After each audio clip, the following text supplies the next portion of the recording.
let's say, for example, you're like, there's no way I'm going to do the plant-based eating. There's no way I can do vegan eating. What are my other options? And believe it or not, even within vegetarian diets, you also have some flexibility, okay?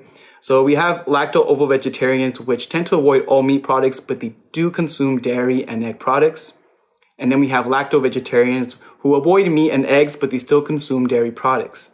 And then ovo-vegetarians, which avoid all animal products except eggs, all right?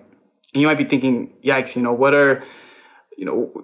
if I'm in and out? Let's say, for example, I consider myself an ovo-vegetarian. I avoid all animal products except eggs, but then there's that one day or that one moment that I decide to eat, an animal-based food, for example, bacon or chicken. Then you could easily fall into what people consider a flexitarian. And again, these terms and these words are, I should say, like titles to these diets. Really, flexitarian is anybody who's really, trying to focus in on plant-based foods, but still, chooses to eat meat products or animal products here and there. All right. And I will say there's nothing wrong with that.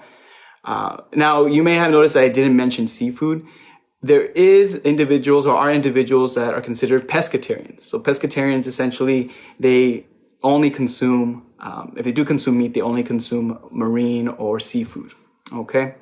And because they still consume some type of meat, they're not fully considered vegetarians.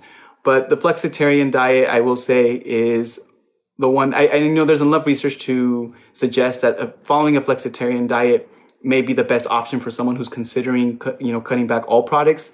Because again, you don't want to go from, eating plant, normal foods, animal foods, and then switching completely to a plant-based diet.